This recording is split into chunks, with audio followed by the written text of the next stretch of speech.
Bonjour à toutes et à tous, bienvenue sur Radio M. Et dans l'actualité de ce lundi, les recherches de Mehdi Zitouni, un avocat porté disparu depuis samedi soir, se poursuivent. Sa voiture a été emportée par les eaux pendant les fortes pluies qui ont frappé la capitale et plusieurs wilayas du pays.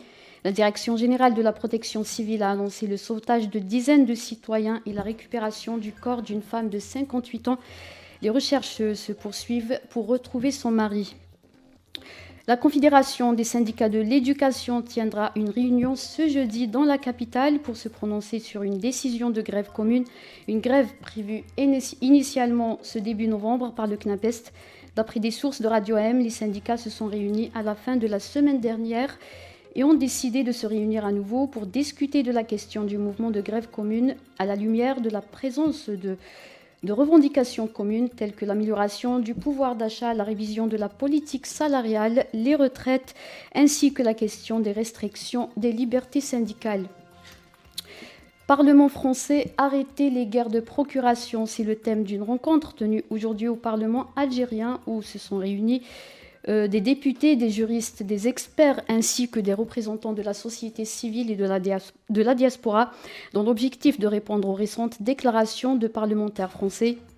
Le vice-président de l'Assemblée nationale, Moundir Bouden, a accusé le Parlement français de mener une guerre par procuration en faveur des lobbies intéressés par le chantage et qui ignorent la réalité politique algérienne. Le verdict dans l'affaire d'abus de fonction dans laquelle sont impliqués l'ancien directeur général de la Sûreté nationale Abdelghani Hamel et l'ancien chef de sûreté de la wilaya d'Alger, Nourdine Berachdé, sera rendu le 7 novembre prochain. Le parquet général près la cour de Blida a requis dimanche une peine de 7 ans de prison ferme contre les deux accusés et la confirmation de la précédente peine en appel, les condamnant à 4 ans de prison ferme. Au Soudan, le général Abdel Fattah al-Burhan, à la tête des autorités de transition, a annoncé ce lundi dissoudre le gouvernement et le conseil de souveraineté et décréter l'état d'urgence dans l'ensemble du pays. Il veut former un nouveau gouvernement composé de personnes compétentes.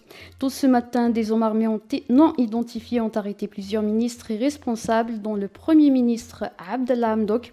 Des manifestations rivales ont eu lieu à Khartoum pour protester contre les arrestations et d'autres pour soutenir le coup d'État.